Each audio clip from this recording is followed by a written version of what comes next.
Okay. Anybody? Prabhu? Hare Krishna Prabhu. Yeah.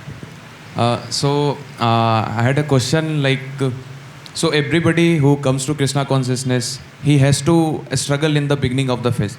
Maybe he might be a pure devotee from previous birth, but he also has to go through up downs in his spiritual life. Yeah. But there must be a philosophy on which a devotee is living whole lifetime. Because if he is staying in a Krishna consciousness movement till till the age what you are in currently, so because I have heard your life also, and you you explained how ups downs has come to your life. So what philosophy you were living at, so this is the thing. For example, if I give my example, so when I came to Krishna consciousness, they had in the class I heard that you just have to be in the train. You just don't get out of the train. You be in the train, be in the association of the devotee, right, and your life will be successful. Yes. So what philosophy you follow actually, and you continue to till this age? So I just wanted to know. Okay, so you're asking me a personal question or Yes. a general question? Yes, your personal question. What anchors me to Krishna consciousness? Well, there's a few things actually. And it always starts, and I mentioned this yesterday, is that I find Krishna consciousness fun. If you're having fun doing something, you want to keep doing it, don't you? That's just the nature of who we are. We want to enjoy. If you're enjoying your Krishna consciousness, you'll want to keep doing it. But of course, the mind, Maya, the material energy is going to tell you, wait, there's something better. Go find out. Maybe there's something better. You're missing out on something by wasting your time chanting Hare Krishna. And that's the way the mind, or Maya, depending what you want to call it, will come through you. But you have to be intelligent as well as feeling it in your heart. Are you doing the right thing? Like, we all know when we do the right thing, right? Like, I feel like, slapping him in the face. Sometimes that a crazy thought will come into your mind. And your intelligence will say, that's not such a good idea. Okay. So you listen to your intelligence. You listen to your heart. Krishna is actually in your heart. So there's some reciprocation there. You can learn that Krishna consciousness is, number one, it's fun. It is, isn't it? Are you enjoying it? Enjoying it. Like, can you say you're enjoying school every day? No. You do it because you have to do it. But enjoy? I mean, whoever uses the word enjoy with school? I never did. Oh, I just love going to school. Give me more homework. Yeah. You never, ever come to that one. But give me more kirtan. That we say. Give me more prasadam. That we say. Give me more homework. That we never say. So what is better to do? To be a student for the rest of your life and do homework and tests and all that? Or to be a student of spiritual life and have kirtan and prasadam and the association of devotees who are enjoying it with you? Could you imagine this? Let me just put you here. Mangalartik today. Let's just assume. Mangalartik, and you're the only one there. Only you. All by yourself. How much fun can you have? Are you going to spin around with yourself? Grab one arm and go, hey, this is so much fun. And jump up and down. How many times will you jump up and down by yourself? Not going to happen, right? So, an association of devotees makes it so much nicer, doesn't it? I mean, really, if there was just you here, the kirtan would have just been, okay, I chanted, that was great. Hare Krishna, it's really sweet, I loved it. But when you have a kirtan with 60 people jumping up and down and feeling the Krishna conscious energy like you are, it raises it higher and higher and higher, and it becomes more blissful. So naturally, you're going to want to be around people who are experiencing the same bliss as you are, right? So I always can't go away from that fun thing. It just, most of us, we just want to enjoy. So find what makes you happy. Maybe kirtan isn't the thing for you. Maybe you just are really like a student and you want to study all day long. That's fine. That's fine. Maybe you want to go sit by the Ganges and just chant japa all day. That's fine. Whatever it is that you like, that's what you do. You can do that.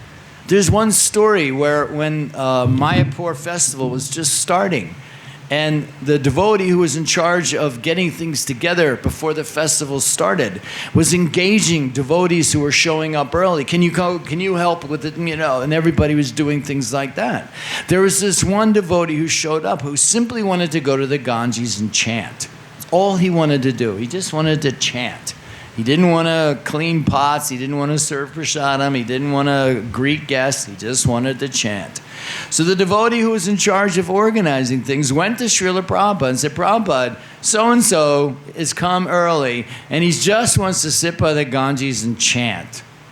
Can we say something to him? And Prabhupada says, so? You think chanting is not service? And then the devotee felt like, really small. He didn't quite realize that everything in Krishna consciousness, if it's directed to Krishna, for Krishna, to Krishna, it's going to bring bliss. Because Krishna is unlimited bliss. To get in touch with that bliss, we chant japa, we take prasadam, we associate with devotees. And why would you want to leave that? For what reason? Because you're older? You have a family? You have that association. You make your family Krishna conscious. And that's a really important part of everybody's life, is we're not all going to be living in a temple. That's not practical. Prabhupada knew that. In the very beginning, we all lived in a temple. It was either or. You're either in or you're out. If you were just coming once in a while, come on, shave up, move in the temple. But now we have a Krishna conscious world with communities everywhere. And we come together for certain events and we go back out and do what we have to do. But you remember, you come together for certain events.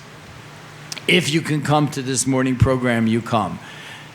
Just like these guys here. They're not wearing the dhotis, we don't see tilak, but they have come.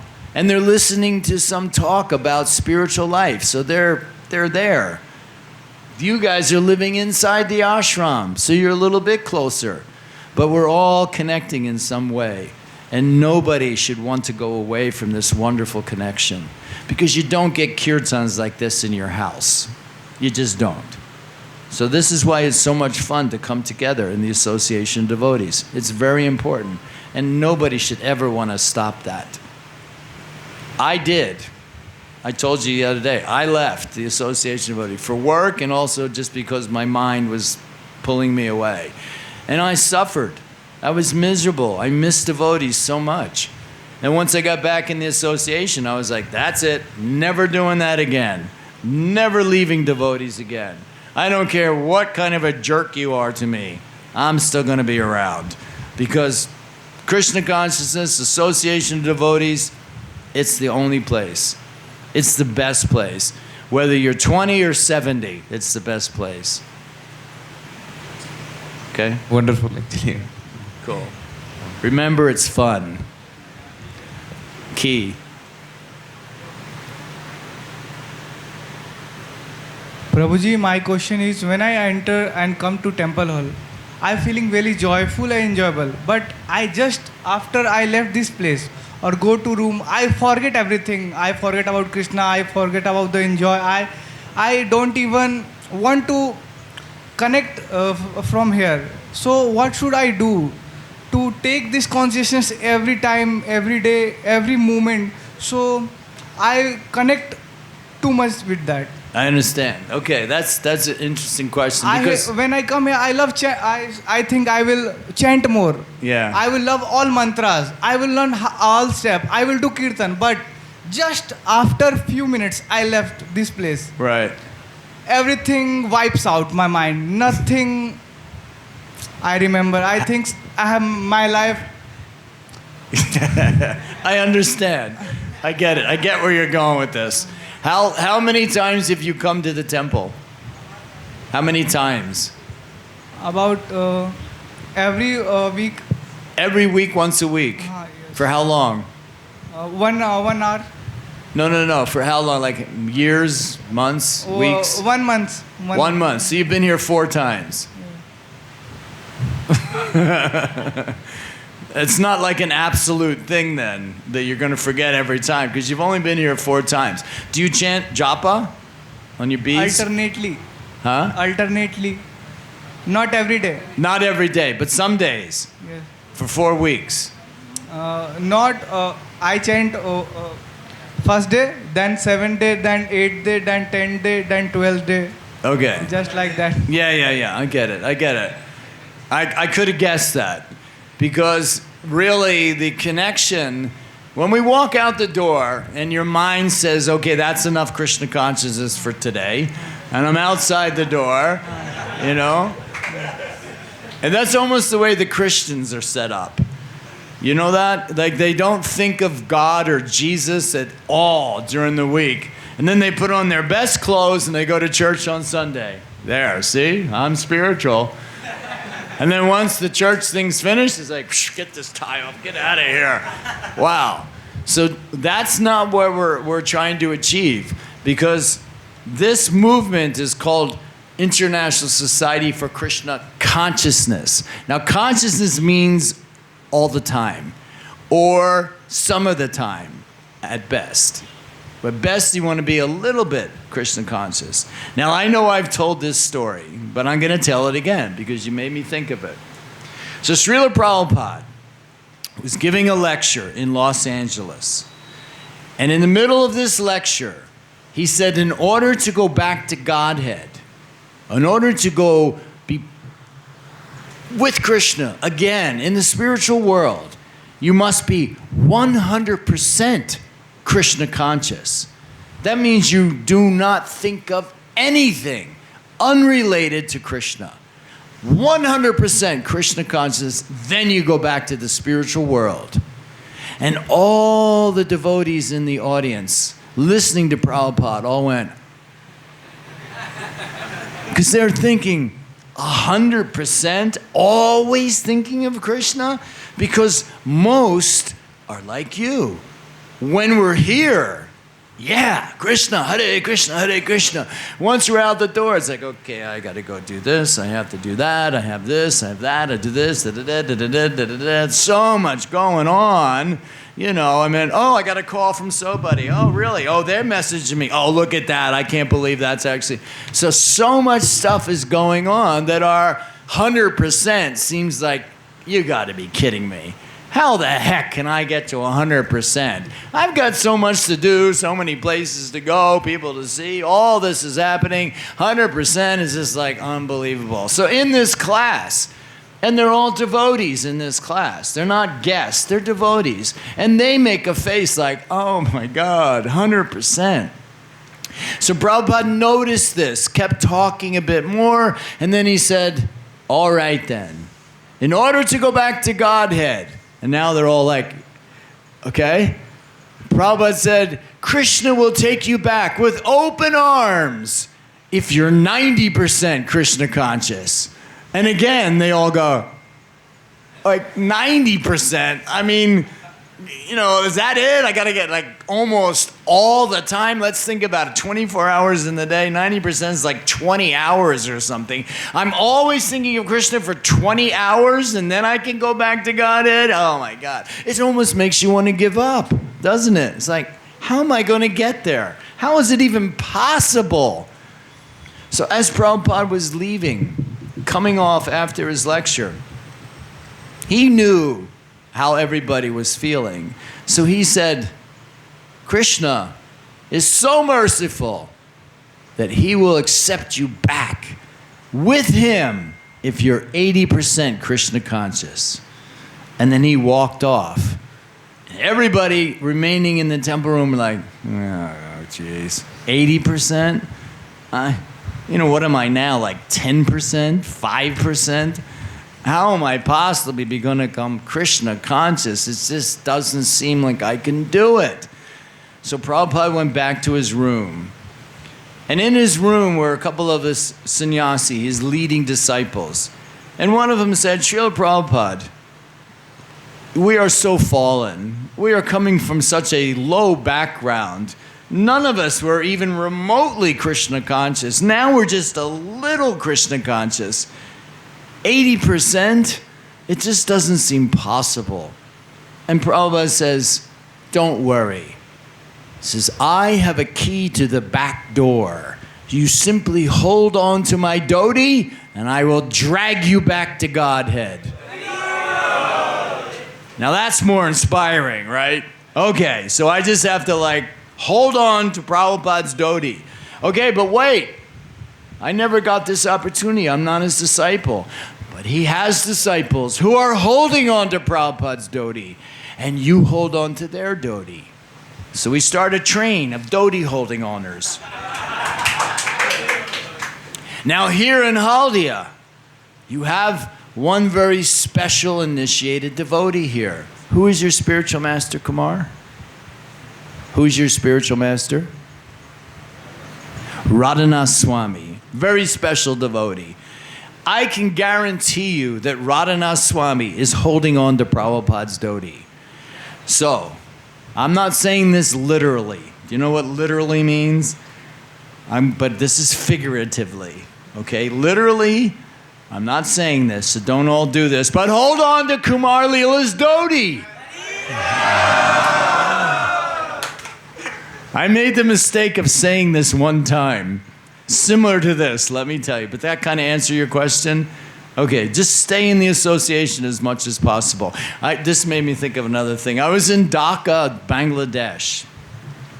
And that was my first experience with a super fired up temple. They're not as fired up as you, but they're fired up. They're actually pretty fired up. But you guys are actually, and I'm not going to tell them that, but it's the truth. You guys are actually more fired up.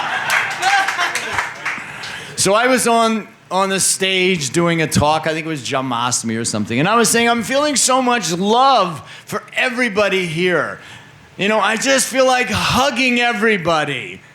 I said that. So when I came off the stage, 250 people came up and hugged me at one time. I was in the middle of this giant hug. I was like, what did I say? Everybody was hugging everybody who was hugging me. It was like this giant ball of people. It was amazing. So I have to be really careful what I say. So I'm telling you to hold on to Kumar Lila's dhoti. That doesn't mean as soon as he stands up, everybody jumps and grabs his dhoti, right?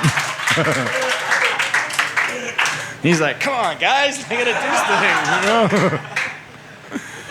But figuratively speaking, you want to be connected with the Vaishnav. This is your leading Vaishnav here in Haldia. All these other Vaishnavas are here to help you, to encourage you. This is a wonderful community. You're so blessed to be a part of it. When you walk out the door, try to meditate on things like that. When will I get back? When can I come back? And one of the most important things is to get some japa beads. You have, right? You have japa bead. Try to chant regularly. No matter how busy we all are, I don't believe there's anybody on this planet who cannot chant one round a day. Make it a priority, and you will see a difference. I guarantee you. I was telling Prabhu here the other day, there's a sannyasi who, when he asks for questions, and he hears questions that are not thought out so well, I guess is the nice way to put it, he will say, how many rounds are you chanting? And the person will say, well, I only just chant 16 rounds, then ask me the question.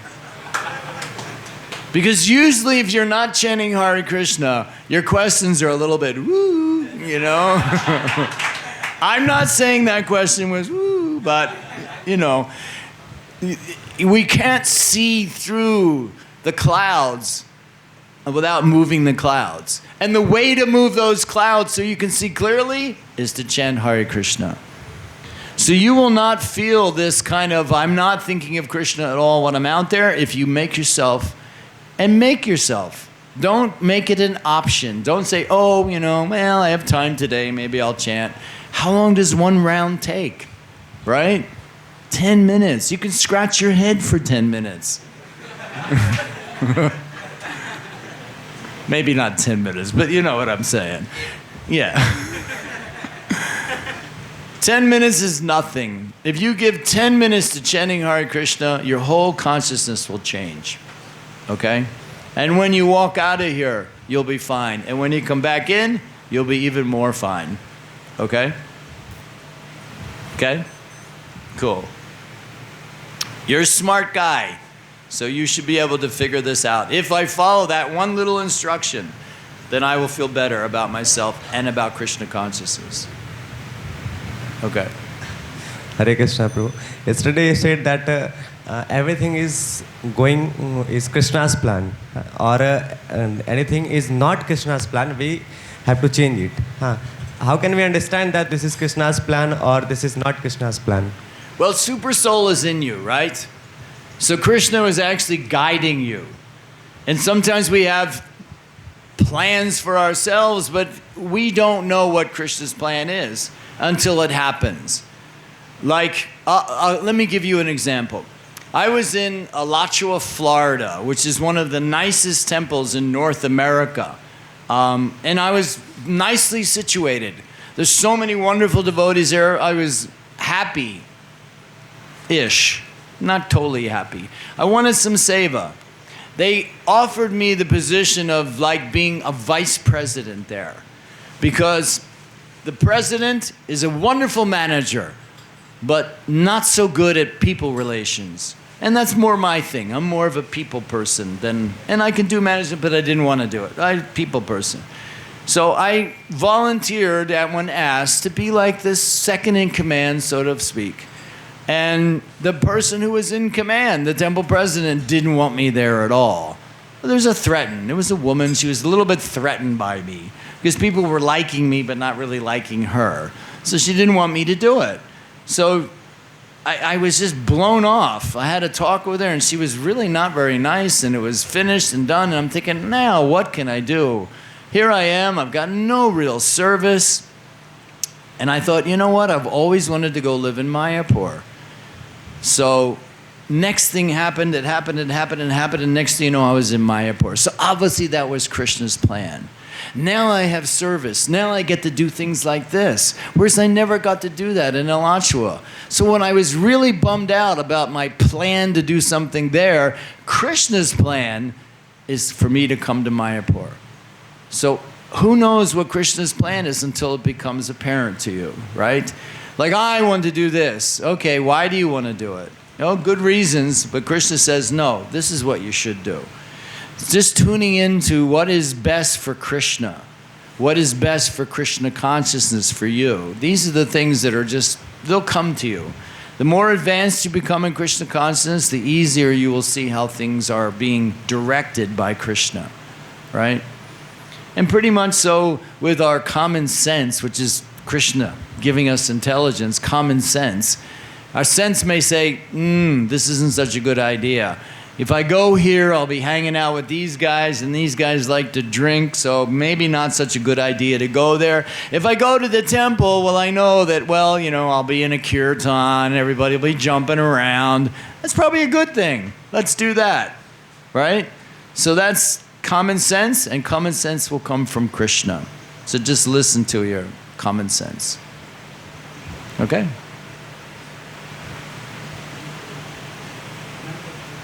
Anybody else?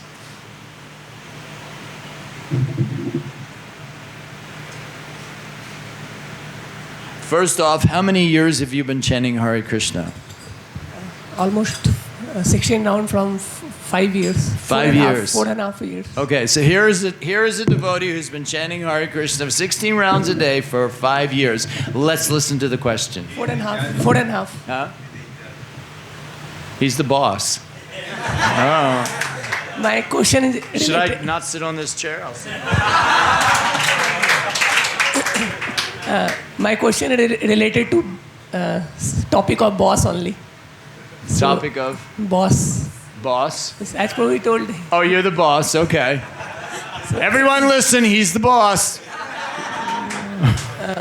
When anybody try to come to Krishna consciousness, then in the mind, in some background is there that if I go to temple or voice, means there will be no much freedom, which the life I am enjoying now or living now. Yeah, I was going to say, okay, And living now, yeah. Living now, not Yeah. enjoying. Uh-huh. So means whenever I like to study, I can study. Whenever I like to sleep, I can sleep. Whatever I can do, no matter. But if I be with devotees, there will be discipline. Okay, you have to wake up. You have to do this, do this, do this.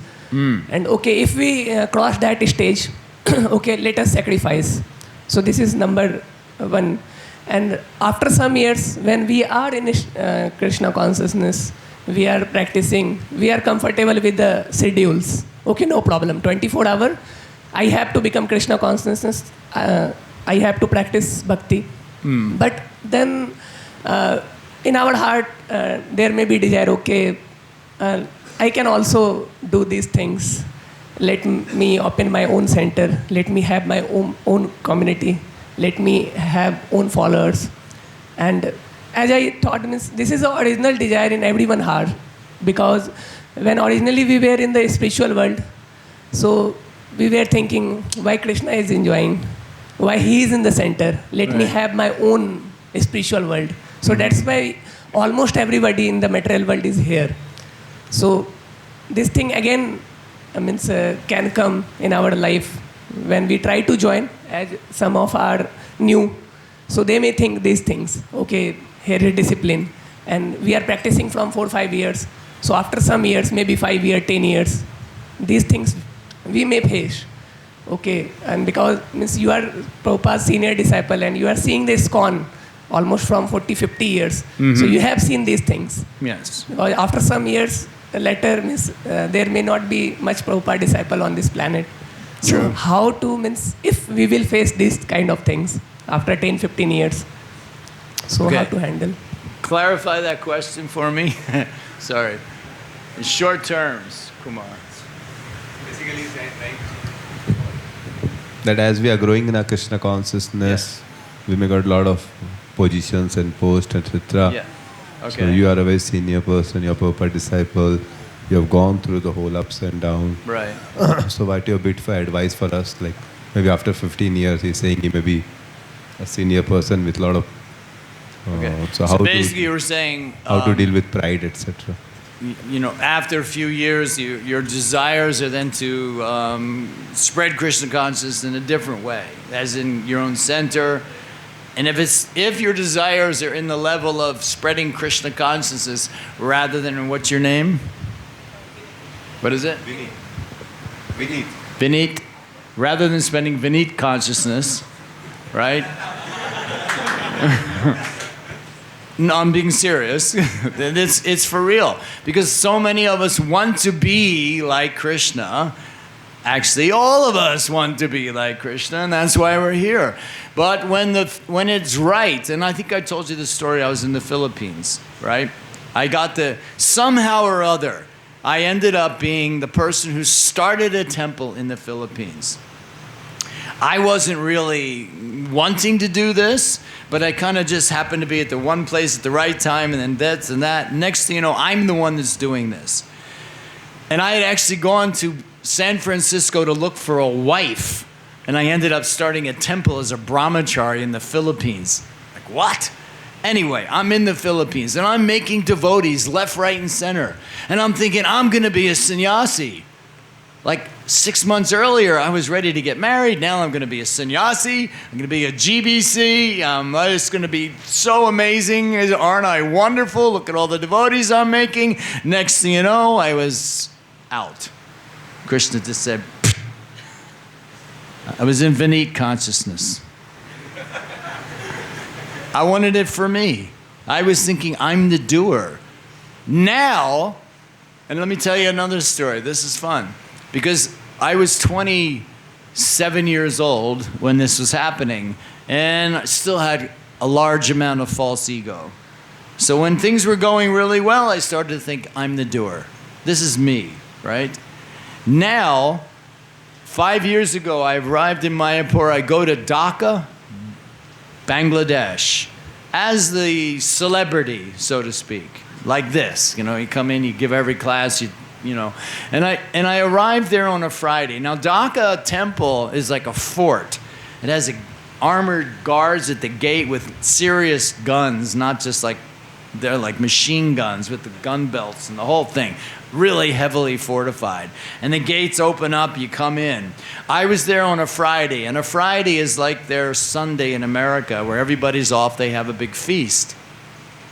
So they open up the tinted window van, I get out, and there's 500 people there, chanting with garlands. And I was like, whoa, like what did I get into here, you know?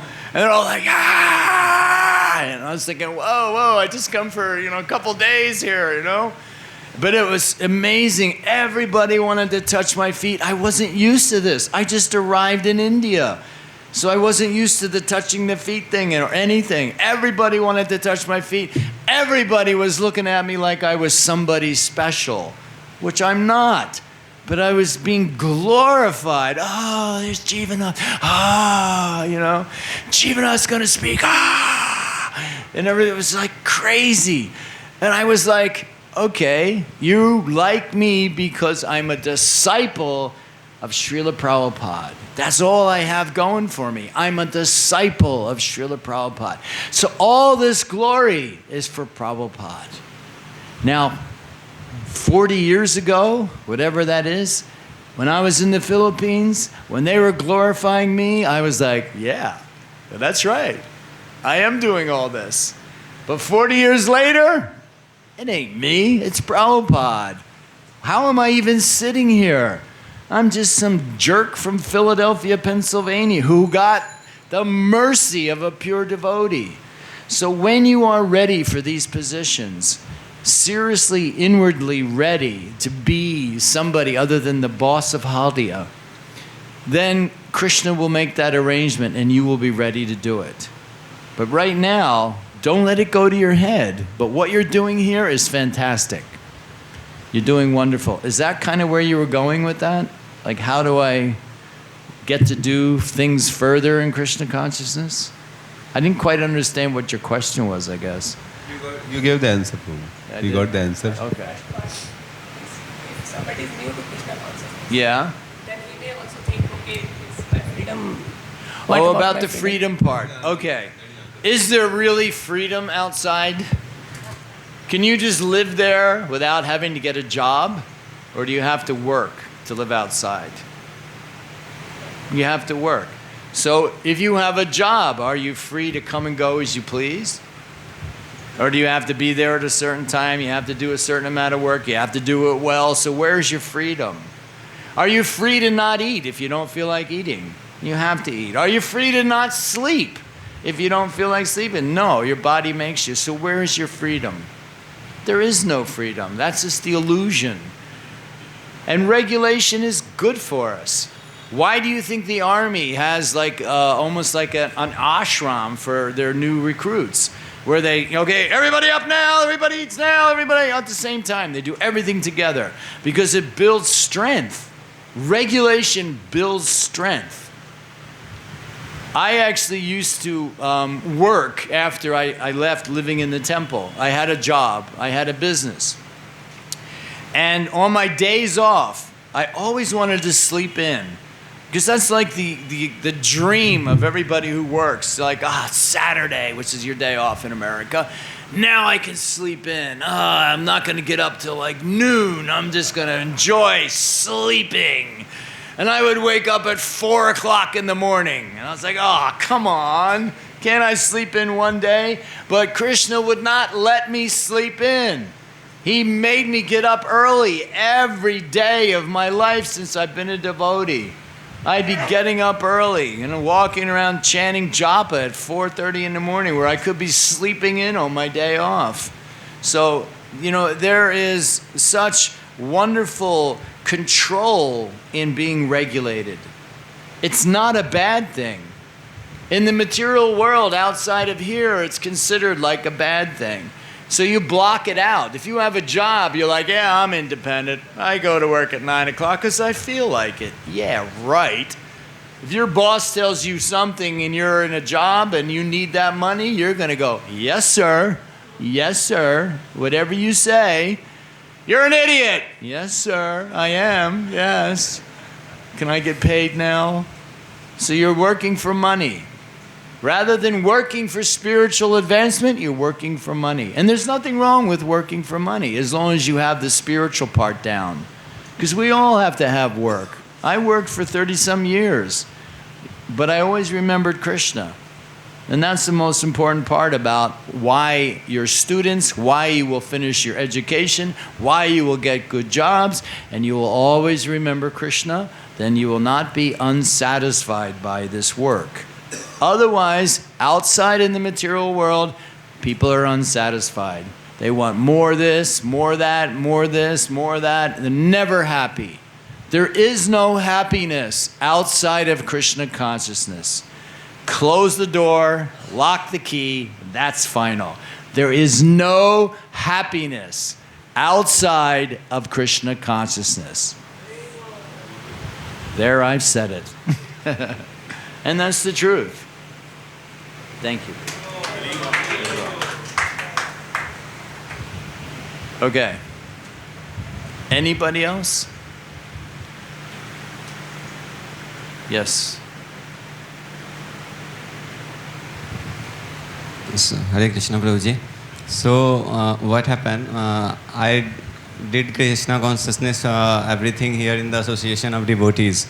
So, actually, this place is like you didn't connect with the material world. It is like a spiritual world, and there is material world like that. So it is just covered up with the devotees, and so we are safe here. So every time being Krishna consciousness.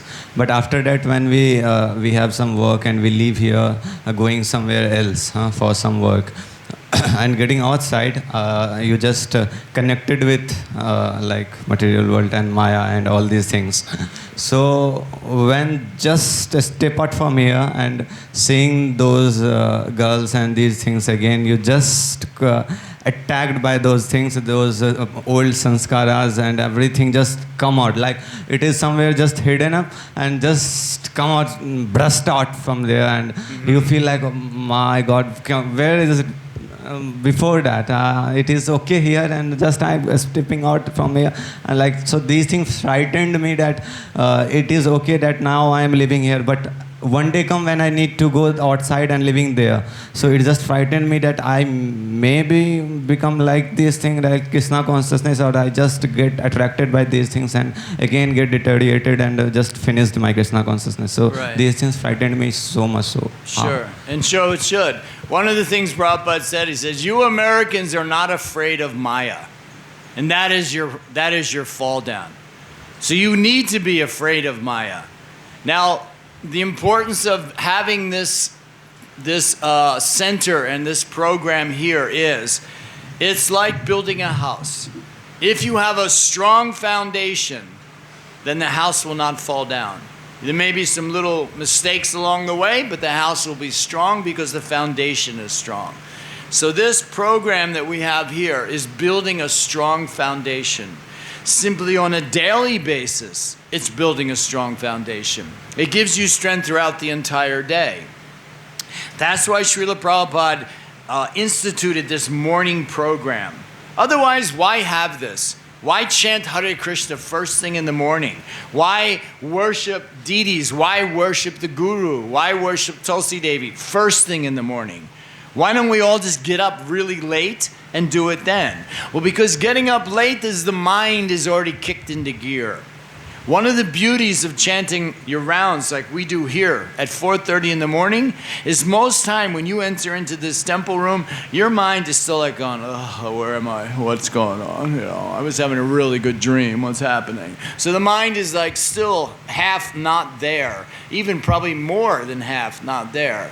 So by chanting Hare Krishna early in the morning, we've already established this is where we're going today, mind. Okay? This is what we are going to do. We're going to be Krishna conscious. So you're getting yourself to a really good position to fight those thoughts. It's not that when you're Krishna conscious that you don't get those thoughts. There's one really interesting story. In the New York Rath Yatra, Prabhupada was going back after the Rath Yatra, and he was in a car with Tripurari Swami. And he had just taken sannyas. Just taken, maybe, where are we? 3 months prior, he had taken sannyas. And he's still a sannyasi, by the way, and he's still practicing very nicely. And Prabhupada, they were in the car, and Prabhupada was looking out the window as they're driving through New York City. And Prabhupada said, there are a lot of pretty girls here in New York City.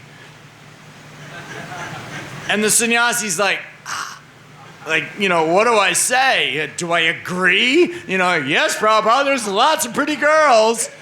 Or do I act like I don't see any girls? You know? Or what do I say is, no, there are no pretty girls. I'm a sannyasi. He had no clue how to answer that. It was so amazing when I heard that story. It's like Prabhupada was setting him up. It's like, okay, you will see pretty girls, but you are not going to do anything about it because you are a sannyasi, you're a renounced. But that doesn't mean you don't see. You still see. You still have these thoughts, like you were saying about seeing girls. Okay, you're still going to see girls. No matter how Krishna conscious you are, you're still going to see women and girls around. They're here. There's no denying it. But by becoming Krishna conscious, you're realizing they're not here for me to enjoy. If you want to enjoy that part of life, you get married. That's why we have the Grahastha ashram. You can have a wife. You can think she's beautiful. But you don't want to think anybody other women is beautiful. That's why you get married. That's why I'm wearing white. I was a brahmachari and I was like looking at everybody. Oh, okay. Wait a minute. This is not so good for me. I need to be married. And now I have a wife. Happily married. That's just in case my wife's listening. That's a joke. But actually, nobody's ever happily married, but anyway.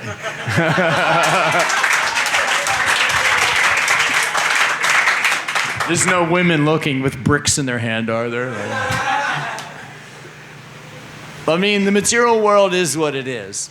And household life is what it is. It's a challenge. Brahmachari life is a challenge. It's a challenge in this material world. But by establishing the regulations like he was alluding to, it gives you strength. It gives you strength. How to control your mind. Because your mind is always going to be popping thoughts in there that you really don't want. But by gaining strength through this morning program especially, or a morning program, if you can't make it here, you do some kind of a program at home and stay steady with it. Be regulated with it. And that gives your foundation for your whole day and for your whole life. But you can fight through it. It's not like you have to surrender to every thought, right? Thoughts will come. Oh, she's really pretty. Wow, what do you know? Okay, is it practical? Is it going to be good for you? But you know, if you want to be married, then you find a nice woman who will be Krishna conscious and you'll both be Krishna conscious together. And Prabhupada said this is even better than brahmachari because you have somebody really trying to help you go back to Godhead. And with my wife, that's what we're at. You know, now we're both 70 years old and we're just thinking, you know, how can we help each other? Like if I was 35 years old and I said I was going somewhere like this, she'd be like, are there women there? How many women are there? Are you going with women? Because the women, you know. But now she's like, go, preach, do what you got to do. Because she knows this is good for me. So that's a good wife. A good wife is encouraging you to be Krishna conscious.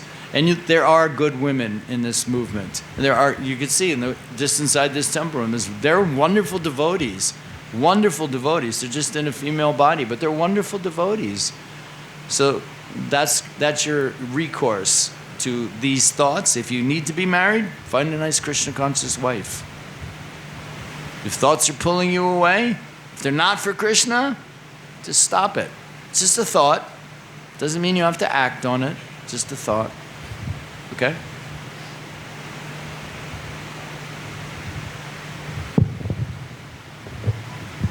Hare Krishna, Prabhuji.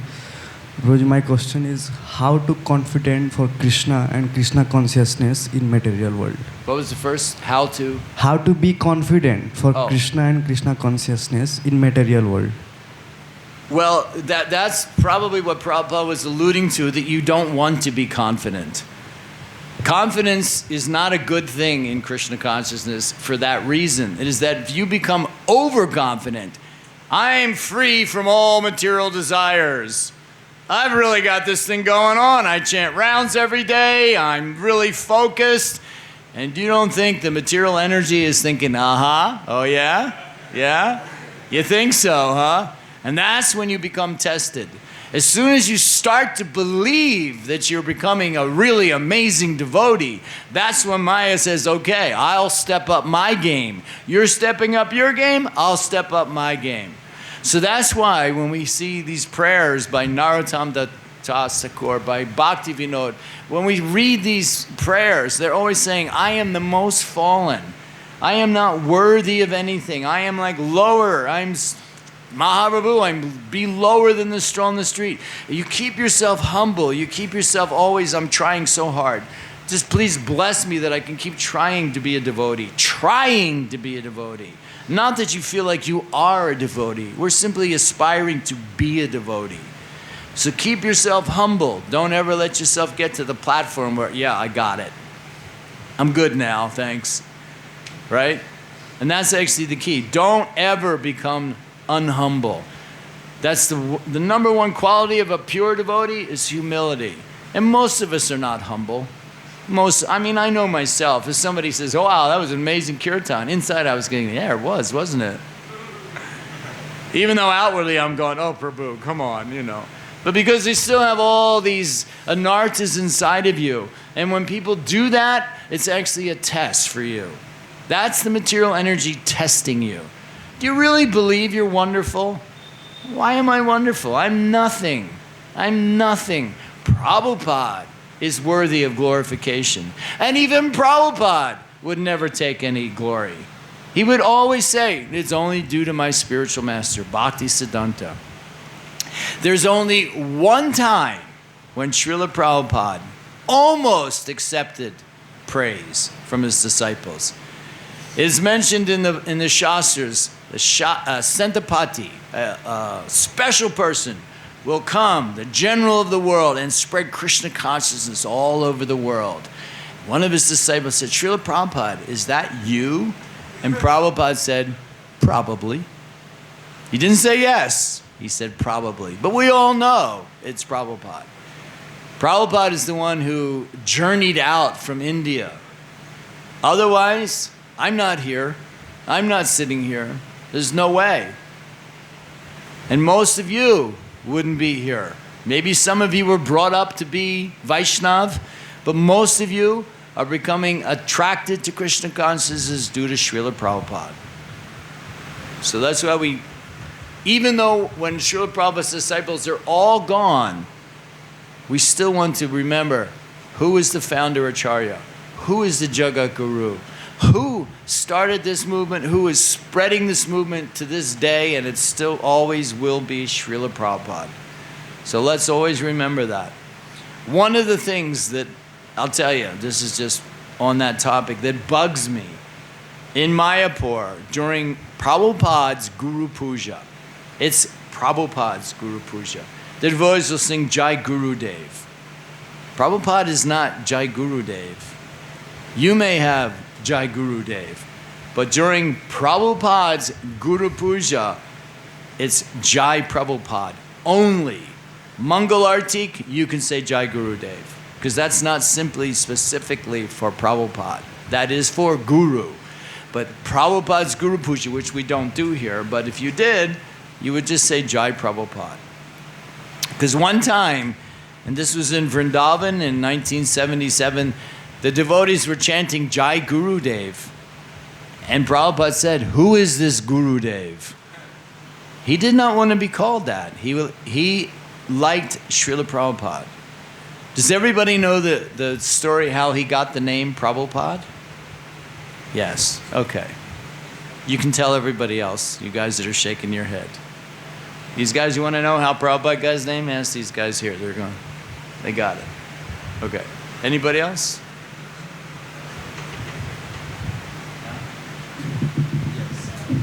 Yes. Okay. So that'll do it. Oops, sorry. He's the boss. He's the boss's boss.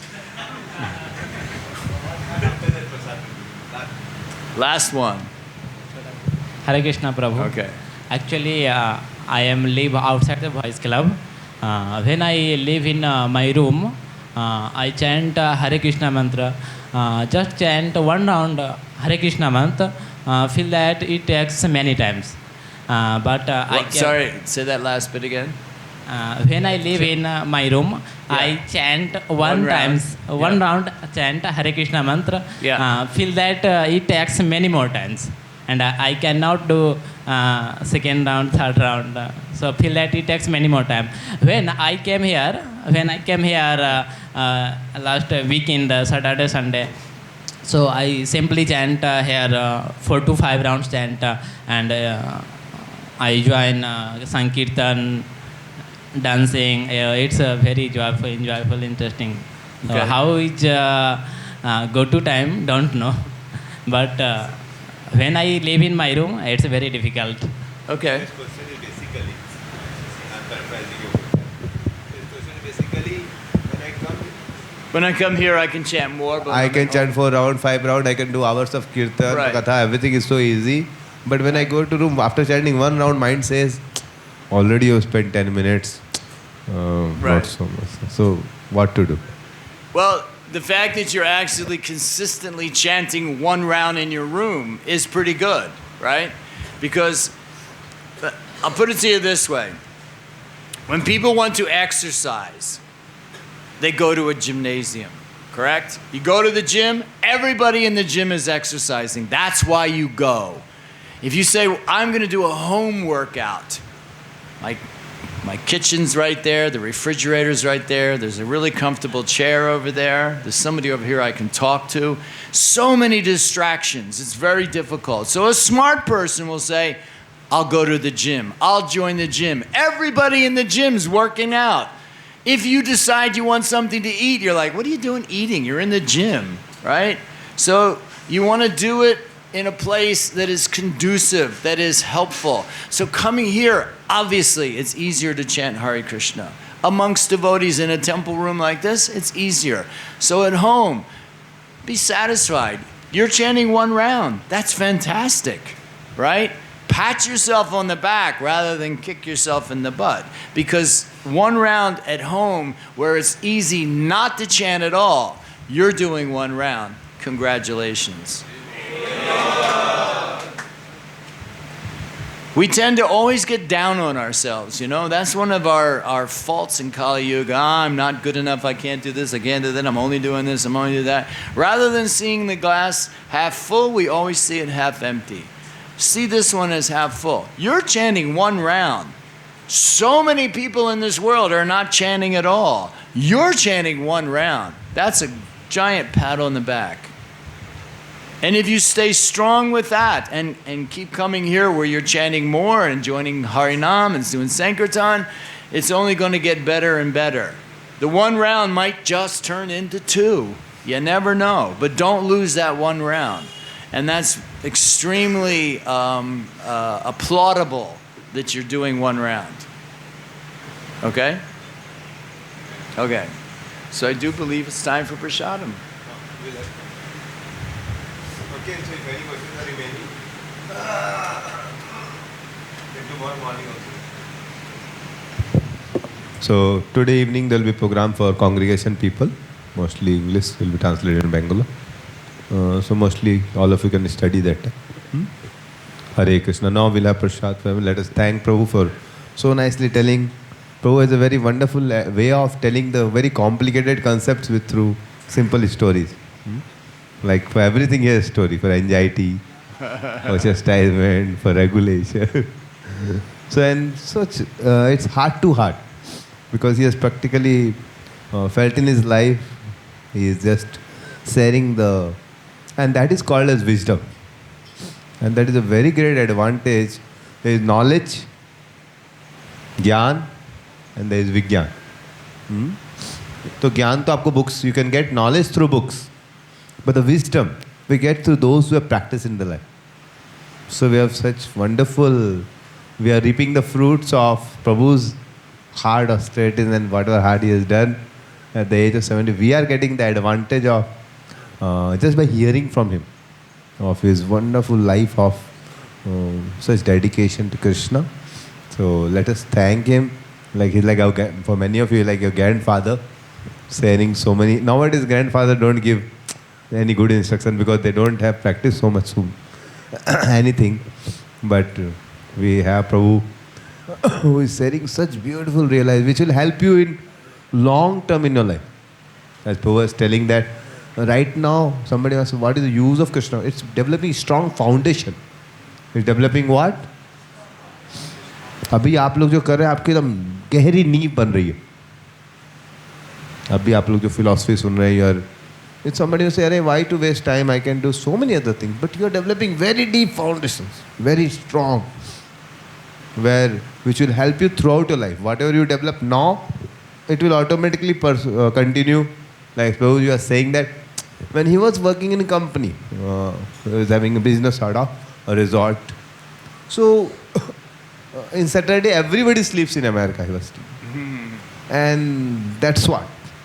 But because of his training, his strong foundation of 7 years or 12 years of every day getting up, not hearing the mind, because of those 7 years of strong training, where he has not heard his mind. So later when mind was wanted to be very powerful, no way, because previous habits. So we are very fortunate to hear from Prabhu, sharing his wonderful realization. Let us thank him. All of you are feeling benefited? I think you are not feeling benefited. It's not really loud. You will get out of 10 award, only 2. So it was really helpful. I think you have made 8. You have to put it little more. I think you are really, it's great, but it's not. You have to make the noise go to Mayapur Dham also. There you go. There you go. So, was it really helpful?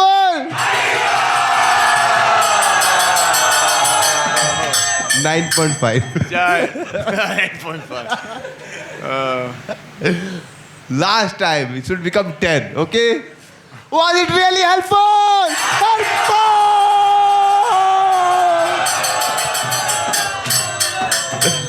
Thank you very much. That was great. That was a 10. That was awesome. Guys, tell you one quick one before we start. I have a lot of these jokes that I do. That's one of them, right? The 10 and the thing. At the TOVP, Prabhupada being installed at TOVP, Amoga Lila, you know Amoga Lila, up at the Kurukshetra, he was the MC. And he cracked one of my jokes, and I looked at him like, you know, that's my joke, come on. I said, there's no way you thought of that one yourself. He was saying, that was only an 8. And I said, what? That's my joke. Anyway. So it's nice that my jokes are starting to spread around Iskcon. I'm really happy. He's great, Jivanath Prabhu ki.